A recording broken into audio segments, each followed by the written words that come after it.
ABC 17 News This Morning on KMIZ starts now. Good morning. It is 6:30 on this Wednesday morning. These are the stories we're following today. 2 men are now in custody following a late-night chase going into multiple counties.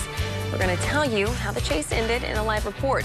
And a Kansas City attorney no longer faces murder charges this morning. What a jury decided in the case of Susan Van Note in this half hour. Also, Columbia Crime Stoppers are now changing an award policy. Hear what case now has an increased award amount and for how much.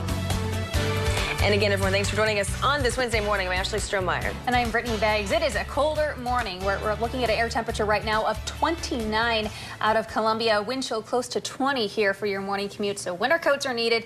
A lot of blue sky. That's the good news we have to report today. Here's your out-the-door temperatures. Right at average. Forecast high near 46 this afternoon, but the breeze, that's bringing us that wind chill. In my first forecast here coming up at 6:37, I'm breaking down the wind chill through the evening hours. Plus, I have the updated and newest 7-day forecast that you'll want to see on where we could be tying, possibly breaking high records. It's all coming up here at 6:37. Ashley. All right, Brittany, thanks. And new overnight, 2 men are in custody this morning after a high-speed chase on I-70. It all started in Boonville in the 1100 block of Crone Street around 11:30 last night. ABC 17's Elizabeth Duesenberg is joining us live once again near Route Z and I-70 where this chase ended. Elizabeth, Boonville police say they first tried to stop the driver after they saw a light was out on the car. They did, Ashley.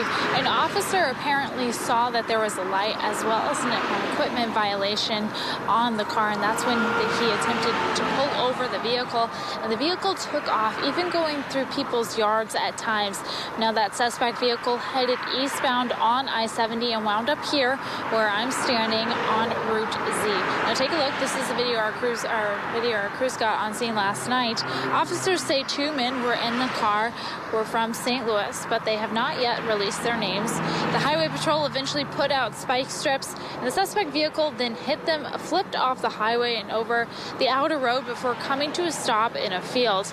Now, a lieutenant with the Boonville Police Department said both men were thrown from the car and the men were taken to the hospital, but there's no word yet on their conditions. Now, I've been out here looking around to see if I could see any damage that was left to that yard, and I haven't found any yet, but I'll continue to look.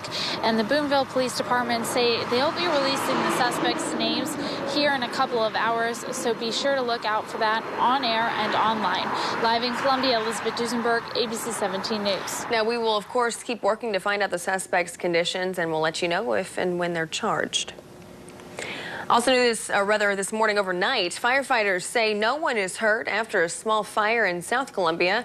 The fire department posted this picture of the fire on its Twitter account. They responded at Lenore Woods Healthcare just after 3:30 this morning. You can see it appears part of the back deck pillars are charred in that photo. Firefighters say a sprinkler system was able to put it out before fire crews got there. No word yet on the cause or cost for those repairs. A Kansas City area woman no longer faces murder charges here in mid-Missouri. A jury acquitted Susan Van Note last night for the murders of her father, William, and his girlfriend, Sharon Dixon, in 2010. Both were found shot and stabbed in William's Sunrise Beach area home. Now, Van Note's defense pointed out no physical evidence linked her to the scene of the crime, but the state focused on a financial motive as well as showed Van Note's cell phone pinged near a tower by the home just minutes after William called 911. We do not get to decide whether a defendant is guilty or not. Our system requires the jury to make that decision. It's the best system in the world. Prosecutors did not take any questions after the decision. Neither Van Note nor her attorneys gave any comment. In an ABC 17 News crime alert, the Columbia Crime Stoppers program is actually changing its reward policy to include personally donated funds for a specific crime. The Crime Stoppers board made the change after an anonymous donor offered an extra $5,000 cash reward for information in the murder of Edmund Randolph Jr. Now, he was killed back in June of 2016 on Leeway Drive. The additional money brings the total reward up to $6,500. Let people know that, hey, you know, we can get information. We need money. If there's something that's dear to your heart, we're here to help. Crime Stoppers wants to remind those with credible tips They will get the reward once the suspect has been arrested. And there are no arrests or even a suspect in custody after a homicide out of Moberly. Yesterday, we learned the Highway Patrol's Division of Drug and Crime Control is now involved. Officers were called to a fight and shooting more than a week ago on South William Street. 54-year-old Christopher James died at the hospital. Police have talked to persons of interest, but a suspect has not been identified. A man accused in connection to the death of a Missouri State Trooper will be in court this morning. Let's take another look at Sergei Kamerzan. He's the man on your left side of your screen. He's charged with second-degree murder for his alleged role in the single car crash that killed Trooper James Bava, who's on your right side of your screen. Back in August of 2015, Kamerzan was allegedly speeding on a motorcycle in Audrain County as Bava chased him before crashing. This case was transferred to St. Charles County, which is where Kamerzan will be in court at 9 o'clock this morning. New this morning on ABC 17 News, a Trump administration official says Russia has deployed a cruise missile in violation of a Cold War-era arms control treaty. 3 years ago, the Obama administration accused Russians of actually violating a 1987 treaty. The country apparently developed and then tested a prohibited cruise missile. Officials had anticipated Moscow would eventually deploy it. Russia denies it violated the treaty. Also new this morning, Malaysian police say they have arrested a woman in connection with the death of the Korean leader's half-brother. A statement was issued and it says the woman was arrested at an airport and she was carrying Vietnamese travel documents. Kim Jong-un's half-brother died Monday after suddenly falling ill at the airport. Government officials say he told medical workers before he died he'd been attacked with a chemical spray. And back here in mid-Missouri, the number of bridges in poor condition across the state is growing. Today, crews are inspecting the Osage River Bridge east of Jefferson City. Although MoDOT says the bridge is in good condition, more than 860 others in Missouri are rated as poor. That's 200 more than what ABC 17 reported less than a year and a half ago. Here in the Central District, about 100 bridges are in poor condition. We replace maybe 8 or 10 a year, but as we go out and do inspections every 24 months, some of those will also drop from a 5 rating to a 4 and fall into that poor condition. Now, nearly half of all the bridges listed in poor condition in the Central District are scheduled for some type of work over the next few years. Well, the time now is 6:37 with the ABC 17 Storm Track weather on the 7s. You know, the temperature outlook shows us above average here through the end of the month, but don't let the next 24 hours fool you. We're looking at a cold air mass here briefly today. Take a look at our current wind chill. It is 20. That's what it feels like from Columbia. Air temperature is in the 20s in our northern half, and it feels more like 19 out of Macon area. So here's the wind chill tracker. A lot of us are going to be seeing that wind chill in the 20s until the afternoon hours. Here's a look at 2 o'clock this afternoon. Columbia, you may not see that wind chill reach 40 today. So it's going to be a cold day and a cold night and a cold first part of Thursday before those changes arrive on Thursday afternoon. So your bus stop forecast, we do now have sunrise at 7 o'clock. Some good news there. Forecast highs today are right at average with a high of 46 degrees. A little bit of a breeze today that's going to keep our wind chill going for us, but plenty of blue sky. If you are headed out on the trail today, the MKT trail, maybe taking the dog for a walk, it is going to be cold. Grab your sunglasses though. Beautiful but cold day ahead here. That afternoon wind chill close to 40 degrees, especially in our southern half. Now, by tomorrow, you notice we warm up to 62. That is well above our average high of 45. That continues all through next week. Newest data showing us near 71 on Sunday. So I've updated the 7-day forecast. In fact, we're likely, possibly either tying or breaking records this weekend. You can read more about that under the Insider blog at abc17news.com. But I will be back here in 10 minutes breaking down where in mid-Missouri we have a better opportunity for rain on Monday and Tuesday. That's coming up at 6:47.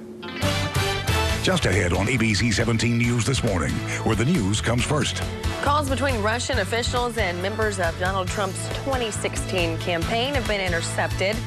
Coming up, find out how the communications were uncovered. Time right now, 6:39. Everyone, time on the clock, 6:42. President Donald Trump is taking to Twitter this morning to respond to reports about his campaign's communications with Russia during the election. Go ahead and take a look. He says, quote, "This Russian connection nonsense is merely an attempt to cover up the many mistakes made in Hillary Clinton's losing campaign." He's referring to reports saying U.S. agencies have intercepted frequent calls between Russian intelligence officials and members of the president's campaign team. Russia has denied the reports of intercepted phone calls altogether. And Senate Majority Leader Mitch McConnell says the Senate will likely look into former National Security Advisor Michael Flynn's discussions with the Russian ambassador. A bipartisan group of senators has called for an investigation into the incident. It will likely lead into investigations of possible Russian interference into the U.S. election. A few senators have even called for Michael Flynn himself to testify at future hearings. The Trump administration has another cabinet-level nomination confirmed this morning. Yesterday, lawmakers confirmed former pro wrestling executive Linda McMahon as the new administrator of the Small Business Administration.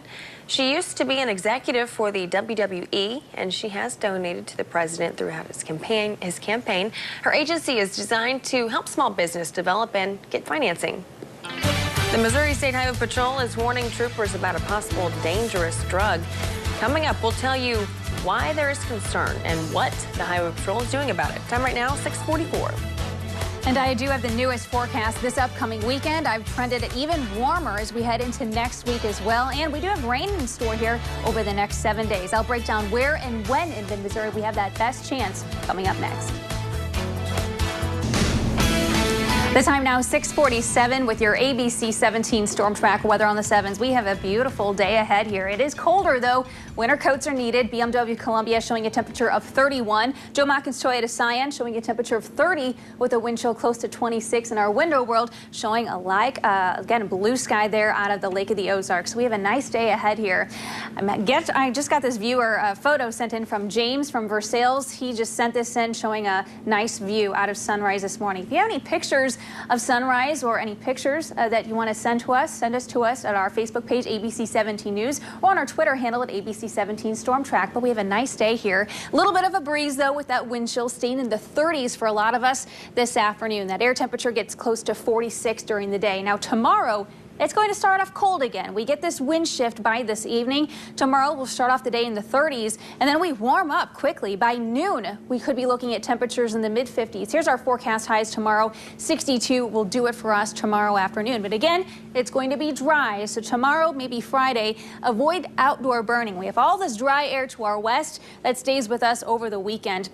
You can see on our clouds and radar, may have some high-level clouds clipping northeastern mid-Missouri this morning, but a lot of us seeing plenty of sun. And Future Track breaking this down all through the day. Really no clouds in sight here, so that's the good news. Over the weekend, I've adjusted the weekend just slightly, putting us at a partly cloudy day for Saturday. Looks like forecast model showing more clouds, especially in our southern half during the day Saturday, 69 and 71 on Sunday, but we are dry. Yesterday, forecast models were showing possibly a little bit of rain across I-44. It's not showing that this morning, so keeping us dry for the weekend. Monday, we need to get to that rain chance. It looks like it's mainly west of 63. Too early to put in any totals just yet, but it looks like maybe a couple hundredths, 0.2 of an inch of rain. We'll certainly keep you updated for Monday. And then Tuesday, the best rain chance looks to be south of Interstate 70. With this warm air, not ruling out some thunderstorms also for next week. So temperature outlook, that is posted on our Insider blog, and when we could be tying or possibly breaking records this weekend and next week. So check that out online. All right, Brittany, thanks so much. Appreciate it. And attorneys on both sides of an involuntary manslaughter case are now doing investigations over the next 3 months. This comes after a former Dairy Queen manager was accused of harassing a teenage co-worker who later committed suicide. Harley Branham is charged with involuntary manslaughter. You can see Branham in that sweater sitting at that desk on your screen. She was charged with involuntary manslaughter in the death of Kenneth Sutner. The special prosecutor in the case has criticized the Glasgow School District, which was found negligent in preventing bullying. An attorney representing the school district says they believe the inquest was one-sided. Governor Eric Greitens is announcing a new member in state leadership. Joel Walters is a partner at Price Waterhouse Coopers LLP. He will be in charge of Missouri's Department of Revenue. Now, in a statement, the governor said Walters was chosen for his work as a businessman and for being a, quote, outsider. In a statement, Walters said his priority was to grow Missouri's business environment. And a measure dealing with officer-involved shootings is now under consideration by a state House committee. The bill is sponsored by the House Minority Leader. The proposal would require the appointment of a special prosecutor after charges are filed in an officer-involved shooting. Now, those in favor of the measure are looking to improve transparency as well as trust. A public hearing on the bill was held yesterday at the state capitol. A Jefferson City man who posted pictures of stolen guns on Facebook has appeared in federal court. Tremaine Smith pleaded guilty to being a felon in possession of guns yesterday. He was arrested last January when police searched his home for stolen property after Smith posted pictures of them on Facebook. Smith faces a mandatory minimum sentence of 15 years in prison without parole. And a dangerous drug is now posing a risk to law enforcement officers, including their canine partners. Fentanyl is a narcotic which can be stronger than heroin, 50 to 100 times stronger, actually. The drug has already sent a number of canine officers to the hospital after they accidentally ingested it. So far, there are no reports in Missouri, but the Highway Patrol held an awareness class requiring all troopers to attend. A man and woman are recovering this morning after they were involved in a rollover crash in Cole County. It happened just after 6:30 last night at the Route J and Century Farms Road. According to the Highway Patrol, a 24-year-old driver swerved to avoid an animal before going off the left side of the road. He then hit two mailboxes, went into a ditch, and then rolled several times. He and his passenger were taken to the hospital with moderate to serious injuries. Both were wearing their seatbelts. A person was reportedly hit by a vehicle near the University of Missouri campus. Coming up, we're going to tell you when it happened and what we know so far. Time right now is 6:52. Welcome back. Time right now, 6:56. ABC 17 is working to confirm the condition of a person hit by a car near Mizzou. It happened near University and South College Avenue around 3:30 yesterday afternoon. Police say a person was taken to the hospital, but their condition will not be released until the family is notified. Also, a Columbia man is now charged after he was tased while he was fighting with Boone County deputies. 39-year-old Maurice Griffith, the man you're seeing on your screen, was arrested early yesterday morning at the Budget Inn, which is west of Columbia. Investigators say they found bags of meth on the floor. An underage girl also told deputies she was attacked by Griffith. He is charged with domestic assault, drug possession, and resisting arrest. You know, Brittany, I didn't think anything about it until yesterday, but I think this dry air and this lack of rain is really starting to get to me as well. A lot of people are dealing with that respiratory illness. It looks, even Sharon Ray, she's been kind of when you listen to her, you think she has a cold, but a lot of us are suffering from allergies. Aaron Morrison He's got it bad. Yes. So juniper, that's pretty high tomorrow because the breeze picks up. I expect pollen counts are going to be even higher for Thursday and Friday. So do keep that in mind if you are an allergy sufferer. But the good news is we haven't had the rain, so most spore counts are not very high. Next week is our next opportunity for rain on Monday and Tuesday. The time now, though, is 6:57 with the ABC 17 storm track weather on the 7s. Right now, it is 28 degrees across Columbia, so it is a cold morning. Our temperature outlook shows us above average here through the end of the month, but don't let today kind of fool you. Today's going to be a cold day, even with plenty of sun here. We are going to see those wind chills here in the 30s for a lot of us this afternoon. If we get that wind chill close to the 40s, I expect it'll be in our southern half. Columbia, I'm not confident we're going to see that wind chill at 40 today. So it's going to be a cold day. Make sure you are bundled up. And Thursday morning will be cold as well before we do have those warmer temperatures moving in on Thursday afternoon. So tomorrow's key will be to dress in layers. But at 7:24, I'll be tracking this cold air with you and those wind chills all day today. So stay tuned for that. All right, Brittany, thanks so much. Let's recap your top stories for you one more time here. Two men are in custody this morning after a high-speed chase on I-70. It all started in Booneville around 11:30 last night. The Highway Patrol eventually put out spike strips. The car then hit them, flipped off the highway, and over the outer road before coming to a stop in a field. Also, a Kansas City area woman no longer faces murder charges here in mid-Missouri. A jury acquitted Susan Van Note last night for the murders of her father, William, and his girlfriend, Sharon Dixon, in 2010. Van Note's defense pointed out no physical evidence linked her to the scene of the crime. And the Columbia Crime Stoppers program has changed its reward policy in an effort to solve a crime. They will now accept personally donated funds. This is following an anonymous donor giving an extra $5,000 cash reward for information in the murder of Edmund Randolph Jr. You'll remember he was killed back in June of 2016 on Leeway Drive. The reward now stands at $6,500. And it's a cold morning. Download the weather app. There's also a lot of good stuff on there as far as the Insider blog goes. We post every day, so there's some updated information on that. And the newest 7-day is showing temperatures possibly tying, maybe breaking a few records into next week. So check that out online at abc17news.com. But I'll be back at 7:24. These cold wind chill values coming in this morning. And you said an Arctic front is expected to hit sometime? Possibly the first couple of days of March. So don't get used to these mild temperatures. Winter is not over yet. Until then, we still stand at 1.6 inches of snow. Brittany, thanks. Everyone, thanks for joining us on this Wednesday. Good Morning America starts next.